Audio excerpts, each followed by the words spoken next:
વિદુર, આ જગતમાં માણસ જેવું કર્મ કરે ને એવું ફળ મળે છે. માટે જો સારું કર્મ કરશો તો સારું ફળ મળશે, તો સુખી થશો. ખરાબ કર્મ કરશો તો દુઃખી થશો. સુખી થવું કે દુઃખી થવું એ માણસના હાથમાં છે.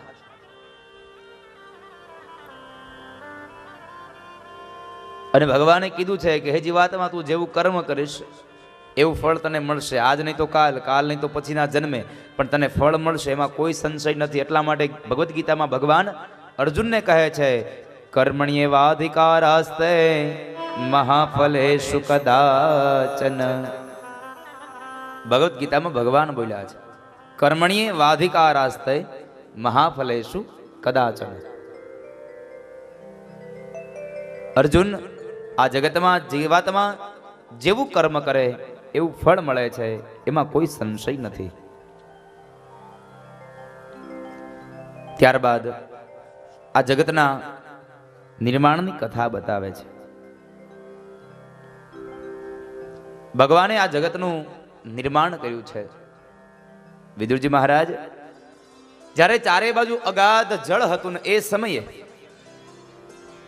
ભગવાન નારાયણને એમ થયું કે લાવને હું આ સજીવ સૃષ્ટિની રચના કરું. એટલે ભગવાન નારાયણે પોતાના નાભીમાંથી એક કમળની ઉત્પત્તિ કરી અને કમળમાંથી 4 મુખવાળા બ્રહ્માની ઉત્પત્તિ કરી છે. બ્રહ્માની ઉત્પત્તિ થઈ અને એ સમયે બ્રહ્માને આજ્ઞા કરી કે જાઓ બ્રહ્માજી, તમે સજીવ સૃષ્ટિની રચના કરો. સજીવ સૃષ્ટિની રચના કરવા માટે જ્યાં જાય છે,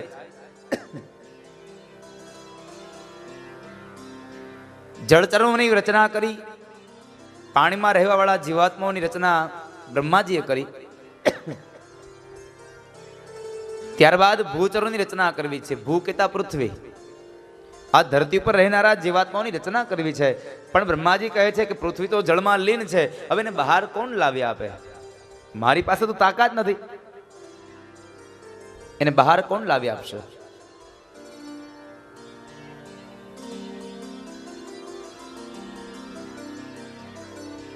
એટલે એણે ભગવાન નારાયણની પ્રાર્થના કરી. ભગવાન નારાયણ પ્રસન્ન થયા. બ્રહ્માને કહે છે, બ્રહ્મા, તમે મારી આજ્ઞા પ્રમાણે કાર્ય કર્યું કે નહીં? બ્રહ્મા કહે છે, ભગવાન, મેં જળચરોની રચના કરી છે, પણ મારે ભૂચરોની રચના કરવી છે. પણ ધરતી તો જળમાં લીન છે, હું એને બહાર લાવી શકું છું નહીં. માટે આપ કૃપા કરો, પેલા એ ધરતીને બહાર લાવી આપો. જો આપ ધરતીને બહાર લાવી આપશો તો આપની આજ્ઞા મુજબ હું આ સજીવ સૃષ્ટિની રચના કરીશ. અને એ સમયે પૃથ્વીને લેવા જવા માટે થઈ અને કહેવાય છે કે ભગવાને સૌ પ્રથમ વરાહ અવતાર ધારણ કર્યો. બોલીએ વરાહ નારાયણ ભગવાન કી જય. સૌ પ્રથમ ભગવાને વરાહ અવતાર ધારણ કર્યો.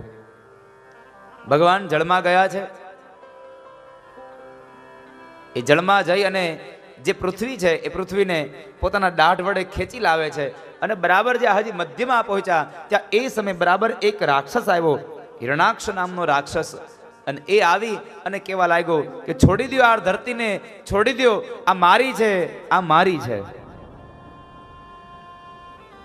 ભગવાન કહે છે હજી આને બહાર લઈ નથી ગયો, ત્યાં તો મીંડા કેવા મારી છે, મારી છે. અને આપણે એ જ કરીએ છીએ ને અહીંયા.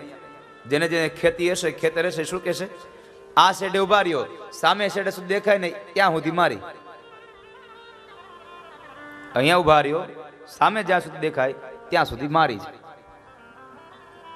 ભગવાન કહે છે આ ધરતી કોઈ એકની નથી, આ ધરતી સૌની માં છે. માટે આને ક્યારેય તમે ભોગવશો નહીં. અને આમ પણ આ ધરતી ક્યારેય કોઈની થઈ જ નથી, કારણ કે એ તો વિષ્ણુપદગામીની લક્ષ્મી છે. ભગવાન વિષ્ણુના ચરણારવિંદમાં સેવા કરનારી લક્ષ્મી છે. તો લક્ષ્મી ક્યારેય આપણી થાય જ નહીં, કારણ કે 100 રૂપિયા નોટ આપણી પાસે આવે કેટલો સમય રહે આપણી પાસે? આજ આપણી પાસે, કાલ બીજા પાસે, ત્રીજા પાસે, એક માણસ પાસે રહી જ નહીં ક્યારેય. કારણ એ લક્ષ્મી આપણી નહીં, એ તો ભગવાન વિષ્ણુની છે. એટલા માટે લખાયું કે વિષ્ણુપદગામીની. ભગવાન વિષ્ણુના પગની સેવા કરનારી જે લક્ષ્મી છે એ આપણી ઘરે આવે અને સ્થિર થાય, આવું આપણે માગીએ છીએ. વિષ્ણુપદગામિની છે. આ ધરતી ક્યારેય આપણી થઈ નથી. આજ બાપના નામે હોય તો કાલ વારસા હકમાં દીકરાના નામે ચડી જાય, વળી એના દીકરાના નામે ચડી જાય. આજથી પ્રેમ આમ ફર્યા જ કરે. કોઈ દિવસ એક વ્યક્તિના નામે આ ધરતી રહી જ નથી, કારણ આ સૌની માં છે. ભગવાન નારાયણ કહે છે આને તમે ક્યારેય ભોગવશો નહીં. આ કોઈ એક માટે નથી.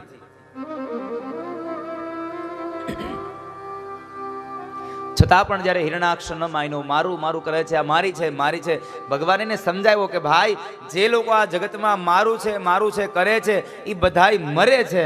જે લોકો એમ કહે છે આ તારું છે આ તારું છે એ બધા તરી જાય છે. પણ આપણે અહીંયા મારામાંથી જ ઊંચા નથી આવતા. મારું મારું હૈયા, મારું મારું હુવાંગ, તારું મારું હૈયારું, એવું જ ને કઈક કહેવત છે ને? ના ના, એલા તારું મારું હૈયારું, મારું મારા બાપનું, આવી કઈક કહેવત છે.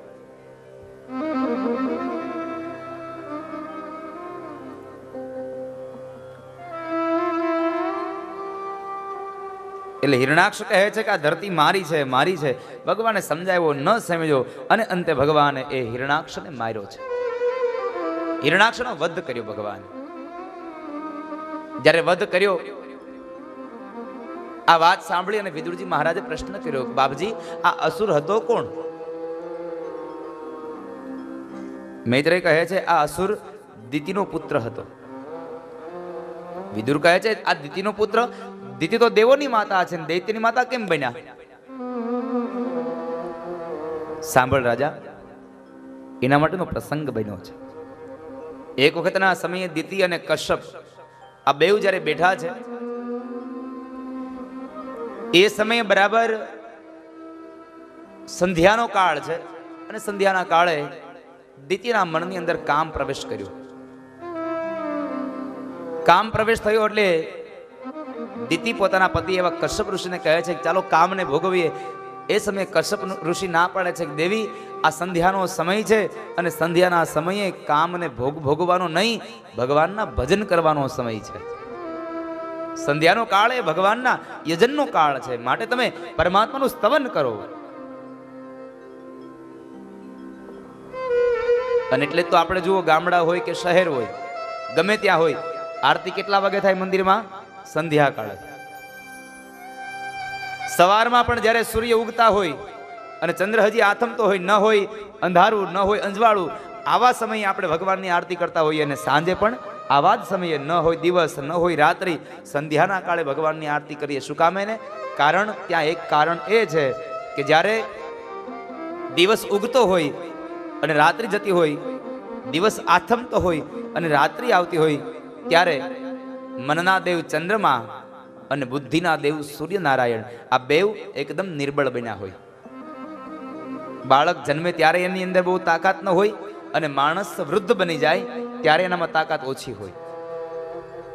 મનના દેવ ચંદ્રમા સાંજનો સમય થાય એટલે ઉદિત થતા હોય, હજી એ નાના હોય, અને આ બાજુ સૂર્ય અસ્ત તરફ જતા હોય, એટલે બુદ્ધિના દેવ ભગવાન સૂર્ય એ વૃદ્ધ બન્યા હોય. આવી ભાવનાથી આપણે કહીએ છીએ કે સંધ્યાના કાળે ભગવાનનું યજન કરો, કારણ મન અને બુદ્ધિના દેવ બેવ નિર્બળ બન્યા છે, ખરાબ વિચારો ન આવે એટલા માટે સંધ્યા કાળે ભગવાનનું યજન કરો, પરમાત્માના નામનું સ્તવન કરો.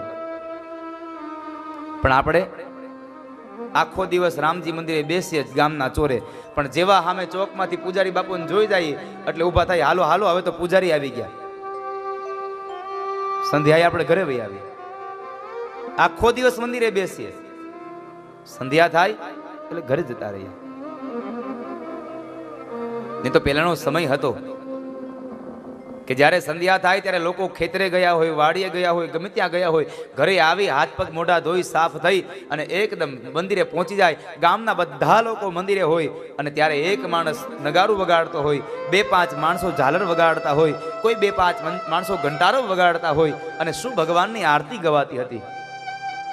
પણ આ બધી સંસ્કૃતિઓ લોપાઈ ગઈ હવે, કારણ કે માણસ પાસે સમય જ નથી રહ્યો. બધી સંસ્કૃતિઓ લોપાઈ ગઈ એટલે ઇલેક્ટ્રિક નગારાની શોધ થઈ. પહેલાના સમયમાં આખું મંદિર ભક્તોથી ભરેલું હતું, અને અત્યારે તમે સાંજે દિયાથી જાઓ એટલે ભગવાન ઘંટડી અને પૂજારી, આના સિવાય કોઈ ન હોય. કોઈ ન હોય સાહેબ. આપણી કરુણા છે. આપણી સંસ્કૃતિ હંમેશા નાશની ઓર જતી જાય છે. માટે સંધ્યાના કાળે તમે ઈશ્વરનું યજન કરજો. મનના દેવ ચંદ્રમા અને બુદ્ધિના દેવ સૂર્યનારાયણ આ બેઉ દુર્બળ બન્યા હોય છે. કશ્યપ ના પાડે છે, દેવી ન હોય. આ સંધ્યાનો સમય એ ભોગનો નહીં, ભજનનો છે. પણ દીતિ ન માન્યા, અંતે એને કામને ભોગવો. 4 પ્રકારના દોષ લાગ્યા. પેલો દોષ સમયનો, કાળનો દોષ લાગ્યો. બીજો દોષ પોતાના મન ઉપરનો સંયમ ગુમાવ્યો. ત્રીજો દોષ એમણે પોતાના પતિની આજ્ઞાનું ઉલ્લંઘન કર્યું. અને ચોથો દોષ સંધ્યાના સમયે ભગવાન શિવ અને ભવાની આ ધરતી પર વિચરણ કરવા નીકળે છે. માટે શિવ અને ભવાનીનો પણ અપરાધ થયો. આ 4 દોષને લઈ અને કશ્યપ બોલ્યા છે કે દીદી, આજ તમે આ દોષ લીધા છે, એના માટે થઈ અને તમારા ઉદરમાંથી જે હવે બાળકો આવશે એ બાળકો અસુર યોનિના જન્મશે. દીદી ક્ષમા માગે છે, મહારાજ મને માફ કરો, મારા બાળકો અસુર ન થાય એવી કૃપા કરો. ત્યારે કશ્યપ બોલ્યા છે, તમારા ઉદરમાંથી જન્મેલા બાળકો ભલે અસુર થશે, પણ એને ત્યાં જે દીકરો થશે એ દીકરો ભગવાનનો અનન્ય ભક્ત થશે, ભગવાનનો ભક્ત બનશે. અને એ સમયે દીતીએ 2 બાળકોને જન્મ આપ્યો, હિરણાક્ષ અને હિરણ્યકશ્યપુ. એમાં ભગવાને હિરણાક્ષને 3જા સ્કંદમાં માર્યો અને હિરણ્યકશ્યપુને આજ સાંજે 7 વાગે સંધ્યાના કાળે એને 7મા સ્કંદમાં મારશે. આજ સાંજે આપણે ભગવાન નૃસિંહનું પ્રાગટ્ય થશે. સંધ્યા કાળે પરમાત્માનું તમને પ્રાગટ્ય થશે. એ હિરણાક્ષને માર્યો. મહારાજ, આ હિરણાક્ષ અને હિરણ્યકશ્યપુ કોણ હતા? મૈત્રેય ઋષિ કહે છે, સાંભળો વિદુર, આ હિરણાક્ષ અને હિરણ્યકશ્યપુ બેઉ ભગવાન નારાયણના દ્વારપાળો જય અને વિજય હતા. જય અને વિજય ભગવાનના દ્વારપાળો કેમ અસુર બન્યા? તો કહે છે, એક વખતના સમયે સનત કુમારો જ્યારે બરાબર ભગવાન નારાયણના દર્શન માટે વૈકુંઠમાં જાય છે અને એ સમયે ભગવાન સુધી જવા માટે જે આવેલા સનત કુમારો છે એ સનત કુમારને જય અને વિજય રોક્યા છે, એને અંદર ન જવા દીધા. એટલે સનત કુમારોએ શ્રાપ આપ્યો કે ભગવાન સુધી અમને જવા નથી દેનાર, એટલે માટે થઈ અને તમે અસુર યોનિમાં જન્મ પામશો, રાક્ષસો બનશો, જાઓ. શ્રાપ આપ્યો, ભગવાન બહાર આવ્યા છે. શ્રાપની વાત ભગવાનને ખબર પડી, વાત બરાબર છે કે તમે મારા સુધી આવનારા જીવાત્માને રોક્યા, તમને શ્રાપ મળે એ વાત ઉચિત છે, પણ આમાં કંઈક ભૂલ મારી પણ હશે. એટલે સનત કુમારોને પ્રશ્ન કર્યો કે સનત કુમારો, આ બેવને મુક્તિ ક્યારે મળે? સનત કુમારો કહે છે, વેર ભાવથી ભજે તો 3 જન્મે અને દાસ્ય ભાવથી ભજે તો 7 જન્મે મુક્તિ મળે. આવી રીતની વાત થઈ. એટલે જય અને વિજય કહે છે, ભલે અમારે વેર બાંધવું પડે ભગવાન સાથે, પણ અમારે 7 જન્મ સુધી રાક્ષસ નથી થવું, અમારે 3 જન્મની અંદર છૂટી જવું છે. એટલે જય અને વિજયના 3 જન્મ થાય છે. પેલો જન્મ હિરણાક્ષ અને હિરણ્યકશ્યપુ, બીજો જન્મ રાવણ અને કુંભકર્ણ, ત્રીજો જન્મ દ્વાપર યુગની અંદર શિશુપાલ અને દંતવક્ર. આ 3 જન્મ જય અને વિજયના. ભગવાન કહે છે, મારા દ્વારપાળોએ ભૂલ કરી, તો આમાં મારી કંઈક ભૂલ હોય એટલા માટે થઈ અને મારા 4 જન્મ થશે. પેલો જન્મ ભગવાનનો વરાહ અવતાર થયો, હિરણાક્ષને માર્યો. બીજો અવતાર ભગવાનનો નૃસિંહ થાય, એને હિરણ્યકશ્યપુને મારે. ત્રીજો અવતાર ભગવાનનો રામ બન્યા, રાવણ અને કુંભકર્ણને મારે. અને ચોથા અવતારમાં ભગવાન કૃષ્ણ બન્યા, દંતવક્ર અને શિશુપાલને મારે છે. જય અને વિજયના 3 જન્મ, ભગવાનના 4 જન્મ. પછી શું થયું મહારાજ? હિરણાક્ષને એમણે માર્યો, એ વધ કર્યો. જય અને વિજય બેવ શ્રાપને લઈને આવ્યા, એ કથા બતાવી. ત્યાર પછી ભગવાન વરાહ અવતાર લઈ જે પૃથ્વી બહાર લાવ્યા, એને શેષ નારાયણની 1000 ફેણા ઉપર આ પૃથ્વીને પ્રસ્થાપિત કરી. ત્યારબાદ દિશાઓની રચના કરી, દિક્પાલોની રચના કરી છે. દિક્પાલના મોઢાની અંદર એક એક